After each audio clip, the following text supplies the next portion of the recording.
সহসায় পেছন থেকে আরাভের টিপ্পনি ভেসে এলো। পৌষি আরো একবার অস্বস্তিতে ডুবলো। না মাথা তুললো না একবার পেছনে তাকালো। প্রিয়া আরাভের কথায় আলতো করে হাসছে, সান্ত্বনা দিল নিচের মতো করে। চিন্তা করো না, সময়ের সাথে সাথে ঠিক হয়ে যাবে। তাই যেন হয় ছোট আম্মু। প্রিয়া এক পলক আরাভের দিকে তাকালো, কিন্তু নজর বুলাতে গিয়ে দৃষ্টি পড়লো আবারও অন্য কিছুতে। সে ভেবে পেল না দুজনে একই অবস্থা, নিশ্চিত দুজনেই ঝগড়া করেছে। সে কিছুটা একটা ভাবলো, পৌশিকে বলল, যা তো রুমে যা, আর আপকে নিয়ে যা তোর সাথে, আমি নাস্তা হলে পাঠিয়ে দিব। কিন্তু আমি থাকলে কি সমস্যা? প্রিয়া ধমক দিল। যা তো, আমাকে কাজ করতে দে।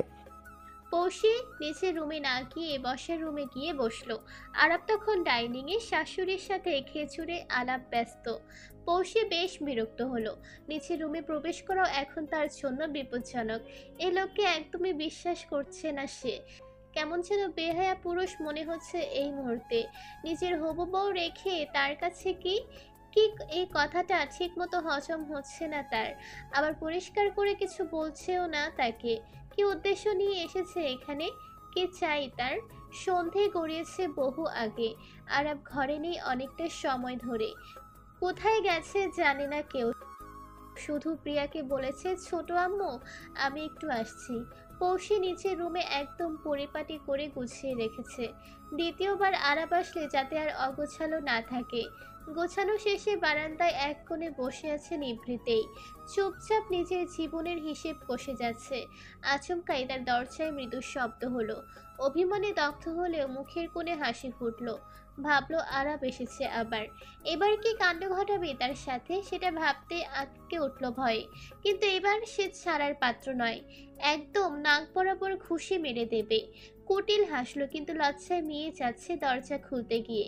তার আকাশ কুসুম ভাবনার এক বালতি পানি ঢেলে দিল সৌরভ।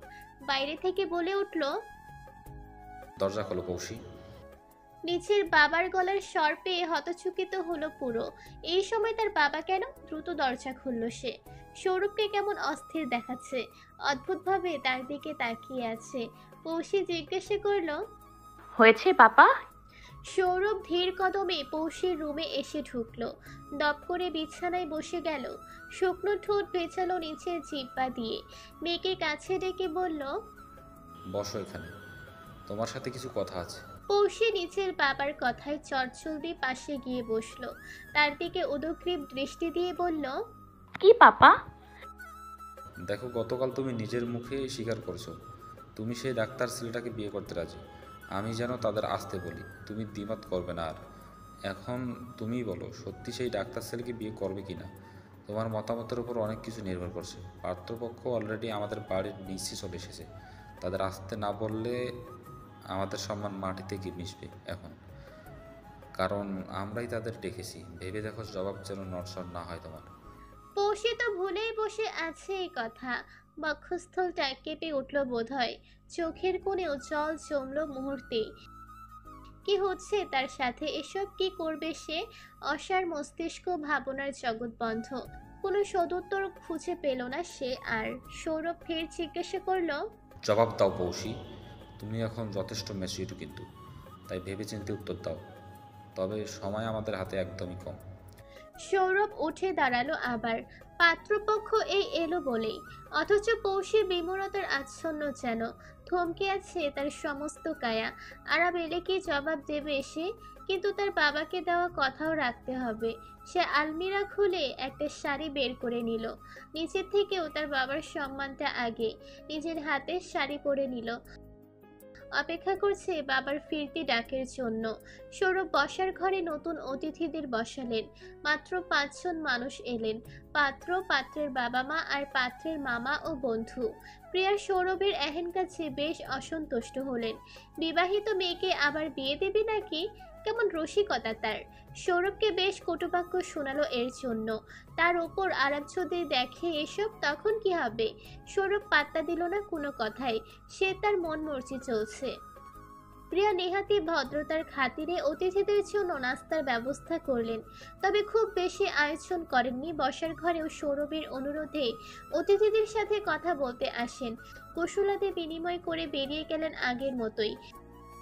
কিন্তু বেরিয়ে যাওয়ার সময় সৌরভ প্রিয়াকে থামালো, বলল, পৌশিকে নিয়ে এসো জলদি।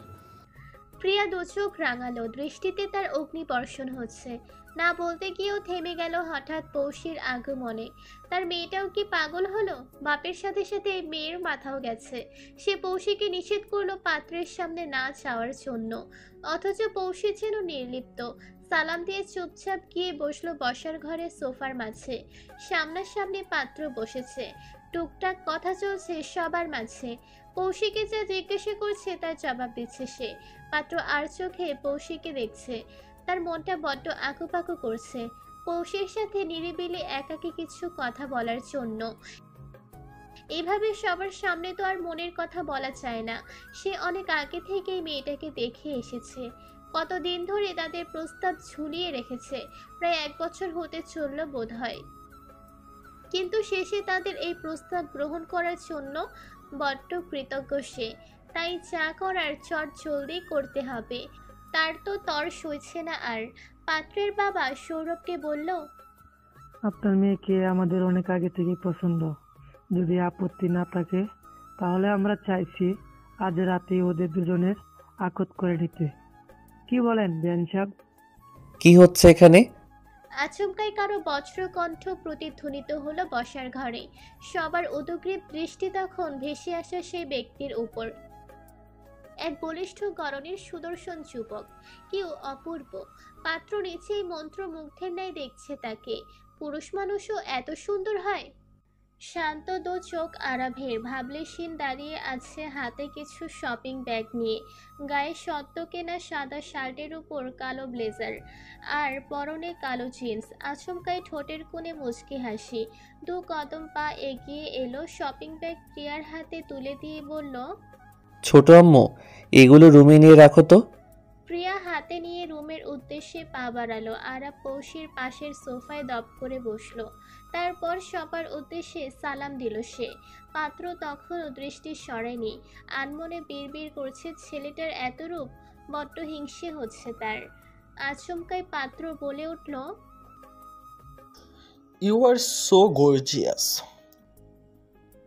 আরাব মৃদু হাসলো, নিঃশব্দে দীর্ঘশ্বাস ছেড়ে বলল, কি লাভ বলুন এই সৌন্দর্য দিয়ে? বউ তো তাও পটে না। পাত্র বোধহয় মাত্রাতিরিক্ত অবাক হলো, বলল, What? আপনি বিবাহিত? ওই আর কি, নামমাত্র বিবাহিত। বউ নামে আছে কিন্তু কাজে নাই, এমনটাই ভাবুন। পাত্র থ হয়ে আছে তখনও। কি বলে এসব? তার মাথার উপর দিয়ে গেল বোধহয়। ফের জিজ্ঞাসা করার জন্য কাছুমাছু করছিল সে। তখন তার বাবা বলে উঠল, কিন্তু বাবা, আপনাকে তো চিনলাম না, কে আপনি? আরাব জবাব দিতে উদগ্রীব হলো মাত্রই, কিন্তু সহসাই পৌশির কণ্ঠস্বর ভেসে এলো, আমার কাজিন। আরাব অবাক হলো না, উল্টো কুটিল হাসলো। আকস্মিক এক অদ্ভুত কাজ করে বসলো সে। নিচে 2 হাত উঠিয়ে পৌষে 2 গাল ছুঁড়ে খিঁচে ধরলো। ন্যাকাস্বরে তখন বলল, উ লেলে, আমার ভীষণ আদরে, ভীষণ প্রিয় একমাত্র বোন। আজ তো কত মিথ্যি করে সাজুগুজু করেছে, কত কিউট লাগছে। আরাবের কাণ্ড দেখে সৌরভ গলা খাকারি দিল। আরাব আবার আগের মতো বসে পড়ল। তারপর সৌরভের উদ্দেশ্যে বলে উঠল, ছোট পাপা, এনাদের তো ঠিক চিনলাম না। সৌরভ জবাবহীন, চোখের মনে অস্থিরভাবে ঘুরছে তার। আরাব ফের কিছু বলতে গিয়েও থামলো। পাত্রের বাবার জবাব দিলেন তার, আসলে আমরা তোমার বোনকে দেখতে এসেছি। আরাব জিজ্ঞাসা করলো, মেয়ে পছন্দ হয়েছে আপনাদের? পাত্রের বাবা মৃদু হাসলেন, মাথা দুলিয়ে বলল, জি বাবা। আরাব পাত্রের দিকে ঝুঁকলো এবার, বলল, মেয়ে পছন্দ হয়েছে? পাত্রের মুখে লাজুক হাসি, দৃষ্টি নামিয়ে রেখেছে, কিন্তু আর চোখে পৌশিকে দেখে যাচ্ছে নিষ্পলক। মেয়েটা নীল শাড়ি পরেছে, মুখে কৃত্রিম প্রলেপ নেই, কতটা সাদা মাটা। এমন মেয়ে আজকাল পাওয়া মুশকিল। তার মুখে তৃপ্তির হাসি ফুটল, অথচ আরাব তির্যক দৃষ্টি ফেলছে পাত্র আর পৌষের দিকে। দাঁতে দাঁত পিষল, তবে ধৈর্য ধরল কিছু সময়ের জন্য। পাত্রের জবাবের অপেক্ষায় সে। পাত্র নরম সুরে জবাব দিল, আলহামদুলিল্লাহ হয়েছে। আরাপ নিজেকে সংযত করলো আরো একবার, ফের সৌরভের দিকে তাকালো, বলল, ছোট পাপা, তাহলে শুভ কাজে দেরি কিসের? কাজই ডাকো, আজই বিয়ে হবে ওদের। সৌরভ বোধহয় চমকালো ভীষণ। পৌষের চোখে মুখেও সেই চমকের রেশ ফুটে উঠল। কে বলছে আরাপ? সে কেন চুপচাপ মেনে নিচ্ছে? তার কি কিছুই বলার নেই? তাহলে সারা বিকেল ধরে যা করলো সবই লোক দেখানো শুধু? অস্থিরতায় হাঁসফাঁস করছে সে। আরাপ নিচের মুঠোফোন বের করলো। পাত্রের বাবা খুশি হলেন বেশ, বলল, আসলে এমন কিছুই আমরা চাইছিলাম, কিন্তু তুমি বলাতে সহজ হয়ে গেল আরো। আপনি একদমই চিন্তা করবেন না আঙ্কেল, আমি তো আছি আপনাদের জন্য। পৌষি থম মেরে বসে আছে। সত্যি তার বিয়ে হয়ে যাবে? সে অসহায়ের মতো তাকালো আরাফের দিকে, অথচ আরাফ ব্যস্ত অন্য কিছু নিয়ে। তাকে যাকে ফিরেও দেখলো না। সে আশাহত হলো। সে আজও বুঝলো না আরাফ কি চায়। সৌরভ রয়েস হয়ে বলল, আজ না, অন্যদিন আমরা বিয়ে নিয়ে কথা বলি। সময় তো ফুরিয়ে যাচ্ছে না। আরাফ সৌরভকে থামালো, দৃঢ় গলায় বলল, একদমই না, সময় না ফুরালেও মানুষের মন কখন আবার বিগলিত হয়ে যায় বলা তো যায় না, তাই না ছোট পাপা? আমি কাজীকে কল করছি, এই তো মিনিট 10 লাগবে, চলে আসবে। সৌরভ উঠে দাঁড়ালো, বলল, আমি আসি, আপনারা বসুন। পৌষিকে বলল। তুমি ভেতরে যাও পৌষি। আরাফ বাধা দিয়ে উঠল তখন, বলল, ছোট পাপা, পাত্র পাত্রীদের আলাদা কথা বলার ব্যবস্থা করুন। বিয়ের আগে একে অপরকে জানাশোনা না থাকলে হয়? সৌরভ কপাল কুঁচকালো। আরাপ কি তার সাথে মজা করছে? তাকে এত শান্ত দেখে সে আরো তাজ্জব বনে গেল। কিছু আজ করতে পারল না। এত শান্ত দেখে সে ভাবনায় পড়ে গেল। মাথা ভর্তি দুশ্চিন্তা নিয়ে প্রস্থান করলো সে। আরাপ নির্জীব নিষ্ক্রিয় শরীর নিয়ে শটান বসে আছে। পাত্রের চোখ মুখে উচ্ছ্বাস উপচে পড়ছে তখন। মিটিমিটি করে হাসছে সে। আরাপ আর নিতে পারল না, উঠে দাঁড়ালো। চোখের কোণে জল চিকচিক করছে তার। সে বোধহয় আজও বড্ড দেরি করে ফেলেছে, যেমনটা 5 বছর আগে করেছিল। নিজের ইচ্ছে আর অনুভূতিকে তখন যেমন দমিয়ে রেখেছিল, আজও তার ব্যতিক্রম হলো না। সে অনুভূতিকে চাপা দিল এই মুহূর্তে। ভালোবাসা যেমন একপাক্ষিক হয় না, এমনই জোর করে বিয়ে হয়, কিন্তু সংসার নয়। ভালো থাকুক তার ভালোবাসা। গুটিসুটি পায়ে সে নিচের অন্ধকার রুমে প্রবেশ করলো। এখানে কতদিন মানুষের পা পড়েনি তার জানা নেই তার। দরজায় লক দিয়ে দিল, বিছানায় গা এলিয়ে নিজের সান্ত্বনার বাণী শোনালো। তুমি তার না হলেও সে তোমার, চিরজীবন তোমার। আজকে আবার মুক্তি দিয়ে দাও। নিজের ফোন থেকে কাচিকে কল দিল। কয়েক মুহূর্ত যেতেই কাচি কল রিসিভ করে বলল সে আসছে। কিছু সময় কাটলো এভাবেই। ফের দরজা খুলে বেরিয়ে এলো আরাপ। বসার ঘরে আসতেই ছটকা খেলো ভীষণ। পাত্রপক্ষের চোখে মুখে কেমন বিরক্তির ছাপ। রোশানলে ফেটে পড়ছে তারা। এর কারণ বুঝলো না কিছুই। আসলে বসার ঘরে বেশ লঙ্কাকাণ্ড ঘটে গেছে কিছু মুহূর্তের মাঝে, যা আরাবের দেখার সৌভাগ্য হয়নি। পাত্রপক্ষ চোখ মুখ কালো করে বেরিয়ে যাওয়ার জন্য প্রস্তুত হচ্ছে তখন। সে জিজ্ঞাসা করলো, কি ব্যাপার, চলে যাচ্ছেন কেন?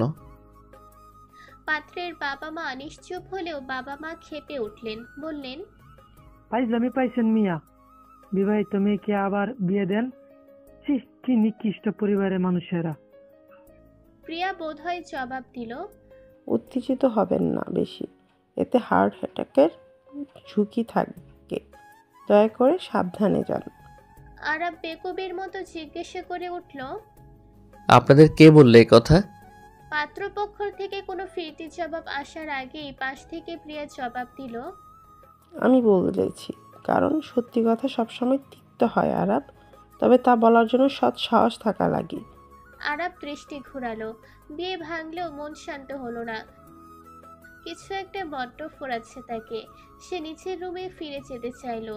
প্রিয়া ফের বলে উঠল, আরাপ সোফায় গিয়ে বসো, কাজী আসছে, তোমাদের আবার বিবাহ পড়ানো হবে। আরাব এবার নিহিতাহিত জ্ঞান শূন্য, বলল। কিন্তু ছোট আম্মু। প্রিয়া আরাবকে থামালো। তুমি বসো এখানে, আমি আসছি। সৌরভ চুপচাপ বসে আছে সোফার এক কোণে, হাতের মুঠোফোনে কিছু করছে বোধহয়। এর মাঝে কাজিও হাজির। প্রিয়া কিছু সময় বাদে হাজির হলো। পৌশিকে নতুন করে সাজিয়ে এনেছে। আরাবের শপিং থেকে একটা কালো শাড়ি নিয়ে তাকে পরিয়েছে। আরাব এক পলক তাকালো, কিন্তু চাউনিতে কোনো ভালো লাগা নেই তার। কেমন যেন অনুভূতি শূন্য লাগছে নিজেকে। কৌশিকে আরাবের পাশে বসানো হলো। সৌরভকে ফের নিজের ফোনে নিয়ে ব্যস্ত দেখা গেল। আরাব চুপচাপ হজম করছে। তার এই মুহূর্তে কি করা উচিত বোধহয় তার জানা নেই। হঠাৎই ভিডিও কলে গৌরব সহ পুরো পরিবারকে দেখা গেল। সেন্টার টেবিলের মাঝে রাখলো মুঠোফোন। তারপর ফোন থেকে গৌরবের উচ্ছ্বাসিত গলার স্বর ভেসে এলো। কাজী সাহেব শুরু করেন, ছেলের বিয়ে দুবার সাক্ষী হচ্ছি। তারপর হো হো করে হেসে উঠল। বিয়ে পড়ানো শুরু হতে আলহামদুলিল্লাহ বলে উঠল তারা। অথচ আরাব পৌষি নিজেই জানে না কি হচ্ছে তাদের সাথে। পৌষি এখনো দ্বিধান্বিত, কিন্তু আরাব অনুভূতিহীন। এত উৎকণ্ঠা আর অনিশ্চয়তার মাঝে বিবাহ সম্পন্ন হলো অবশেষে। দুজনের কাবিননামায় স্বাক্ষর করলো। প্রিয়া আলহামদুলিল্লাহ বলে উঠল। তখন মুঠোফোনের ওপাশ থেকে গৌরবদের আলহামদুলিল্লাহ বলতে শোনা গেল, কিন্তু সৌরভ নিশ্চুপ। আনন্দিত নাকি নারাজ বোঝা গেল না। দীর্ঘ সময় কাটলো একাকী নিচের রুমে বসে, কিছুটা মায়ের ধমকে, আবার কিছুটা নিচে ধাতস্থ করতে। কিন্তু শাড়ি পরে এইভাবে বসে থাকাটা যেন গায়ে বিচ্ছে পৌষির। সে কখন থেকে অপেক্ষারত আরাভের জন্য, অথচ সেই মানুষটা এখনো এলো না। তাদের বিয়ে সম্পন্ন হতেই নিচের রুমে খিল দিয়ে বসে আছে। না বের হয়েছে একবার, না তাকে দেখলো এক পলক। এই লোকের কি সমস্যা আজও জানা হয়নি। আক্ষেপের শ্বাস বেরিয়ে এলো বক্ষপট থেকে। কিন্তু এইভাবে কতক্ষণ বসে থাকবে সে? পেটের নাড়িভুড়ি জানান দিচ্ছে ভীষণ খিদে পেয়েছে, কিন্তু তার মা স্পষ্ট বলে দিয়েছে আরাব এলেই একসাথে খেতে দেবে। অধৈর্য হয়ে উঠে দাঁড়ালো সে। বারান্দায় গিয়ে উকি ঝুঁকি দিল। যদি একবার আরাবকে দেখতে পায়, সরাসরি কিভাবে দেখবে? লজ্জা করছে ভীষণ। তার এমন লম্ফঝম্পের মাঝে প্রিয়ার ডাক ভেসে এলো। সে যেতেই দেখলো মায়ের হাতে খাবার। তাকে দেখে বলল, আরাবের ঘরে যা তো খাবার নিয়ে। পৌষি চমকে উঠল, ভীত চোখে মায়ের দিকে তাকালো। তার লজ্জা ভয় দুটোই করছে এখন। মিনমিনে জবাব দিল, আম্মু তুমি ডাকো না। তুই যাবি না থাপ্পড় খাবি? প্রিয়ার করা কথায় পৌষি চুপসে গেল। প্রিয়া খাবারের ট্রে তার হাতে দিয়ে বেরিয়ে গেল হনহনিয়ে। নিচের রুম ছেড়ে বেরোলো পৌষি। উদ্দেশ্য আরাভের রুম। পুরো ঘর আচমকাই কেমন নিস্তব্ধ হয়ে আছে। বসার ঘর খালি, ডাইনিং রুম ফাঁকা। তার মাও কিচেন থেকে চলে গেছে। তার পাপা থম মেরে আছে। মুখে রা নেই। আরাভও কেমন নির্জীব। অথচ বিকেলেও তার দু চোখ উচ্ছ্বাসে উপচে পড়তে দেখেছে। তবে কি পাত্রপক্ষের সামনে তাকে বসতে দেখে এমন হয়েছে তার? এই জন্য বুঝে তার এত নীরবতা, এত চুপচাপ? আরাবকে তার বড্ড ভয় লাগে, যেমনটা 5 বছর আগেও লেগেছিল। জবাবদিহিতার ভয়ে সে তার থেকে দূরত্ব বাড়িয়েছিল প্রতি মুহূর্তে। আর সেই দূরত্বই ছিল তার জীবনের অভিশপ্তকাল। কিন্তু এবারে দৃশ্যপট সম্পূর্ণ ভিন্ন। তাও এত ভয় কেন হচ্ছে তার? ত্রস্ত পায়ে আরাভের দরজার চৌকাঠে দাঁড়ালো। মৃদু শব্দে করাঘাত করলো দরজার মাঝে। বার কয়েক শব্দ করলো, কিন্তু ভেতর থেকে জবাব এলো না কিছুই। পৌষি ভয়ে তটস্থ। এই বুঝে আরাব ধমক দিয়ে ওঠে, এখানে কি? যা তো, বিরক্ত করিস না। হাত দুটো ব্যথায় কোকিয়ে উঠল তার। সে কখন থেকে দাঁড়িয়ে আছে সে, কিন্তু তার কল্পনার অবসান ঘটিয়ে দরজার ওপাশ থেকে মলিন এক স্বর ভেসে এলো, দরজা খোলা আছে, নব ঘুরিয়ে ভেতরে এসো। সে পুরোই বেকুব বনে গেল। সে কি লজ্জা! সে একবার চেক করেও দেখলো না।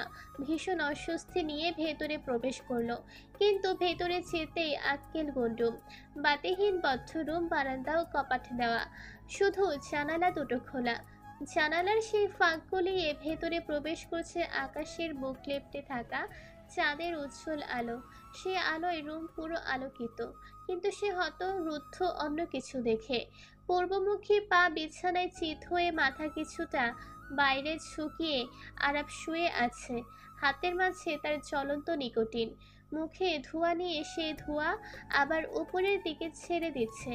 এমন দৃশ্যই বক্ষস্থল কেঁপে উঠল তার। রুম ছুড়ে নিকোটিনের কালো ধোঁয়া আর বেদঘুটে গন্ধ ভেসে বেড়াচ্ছে।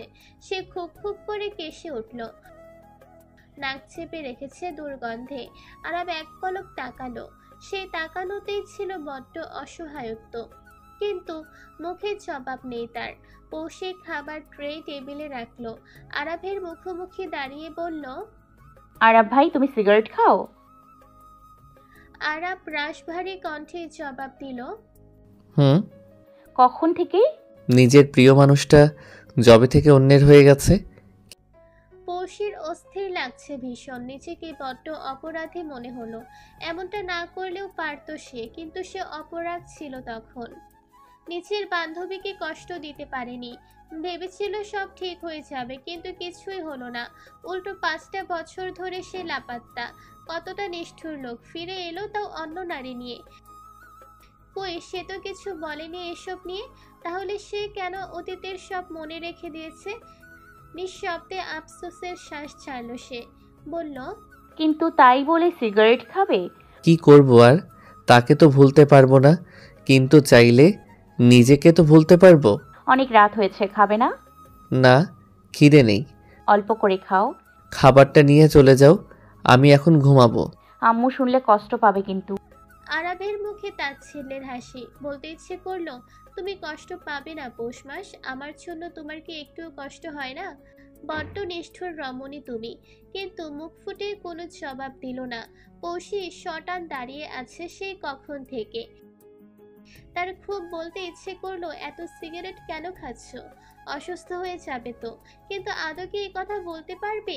একটু চেষ্টা করলে কি ক্ষতি হবে? কাঁপা কাঁপা গলায় বলল, আরাব ভাই হুম। এত সিগারেট খেও না, তুমি অসুস্থ হয়ে যাবে কিন্তু।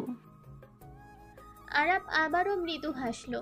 হাসিতে কি মেশানো ছিল তার জানা নেই। আবারও এক পলক তাকালো পৌষের দিকে। চাঁদের আবছা আলোতে মুখটা অস্পষ্ট, গায়ে এখনো সেই কালো শাড়ি, যে শাড়ি বেশ পছন্দ করে তার পৌষ মাসের জন্য এনেছিল। সত্যি অপূর্ব লাগছে তাকে। তবে মেয়েটার চোখ মুখ কেমন শুকনো দেখাচ্ছে, হয়তো কিঞ্চিত চিন্তার আভাস তাকে নিয়ে। সে মলিন গলায় ডাকলো, পৌষী, এদিকে এসো। নিচের নাম শুনেই বুকটা ধক করে উঠল পৌষীর। কত স্নিগ্ধতা মেশানো এই ডাকে, কেমন যেন অন্যরকম এক অনুভূতি। সে সম্মোহিত হলো নিজের অজান্তেই। আরাব তাকে ডেকে নিচের পাশে বসার জন্য ইশারা করলো। পৌষী পাশে গিয়ে বসলো চুপচাপ। সে আবারও ইশারা করলো পা তুলে বিছানায় বসার জন্য। অস্বস্তি ভুলে পৌষীও তাই করলো। আরাব তার দিকে ঘুরে শুয়ে আছে, দৃষ্টির নড়চড় নেই তার। হঠাৎই আবদারের সুরে বলে উঠল, তোমার হাতটা ছুঁতে পারি? পৌষী বোধহয় কয়েক মুহূর্ত ভাবলো, তারপর নিচের হাত ওঠানোর প্রয়াস করতেই ওপাশ থেকে আরাবের নিষেধাজ্ঞা জারি হলো। না থাক। নিচের শোয়া থেকে উঠে বসলো। পৌষীর মুখ বরাবর করে দুপা মুড়িয়ে বসলো তার সামনে। পৌষীর গালে আলতো করে হাত ছুঁয়ে বলল, ছোট আম্মু চর মেরেছে তোমাকে। ইস, গালটা এখনো লাল হয়ে আছে। আমাকে বলতে পারলে না? তাহলে বিয়েটা সেখানেই বন্ধ করে দিতাম। পৌষী চমকালো।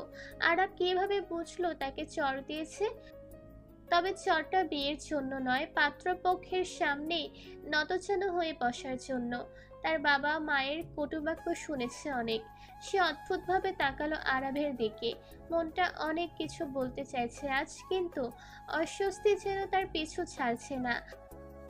পুনরায় আরাব অনুশোচনার সুর তুলে বলল, সরি, আমার জন্য মার খেতে হলো। বিশ্বাস করো, আমি এমনটা কখনো চাইনি। তোমাকে কষ্ট দিয়ে আমি সুখী হতে চাই না। তারপর চুপসে গেল সে। চোখ দুটো তার ছলছল চোয়ালে জল গড়িয়ে যাওয়ার দাগ এখনো দৃশ্যমান। চোখ মুখ ফ্যাকাশে অনুজ্জ্বল।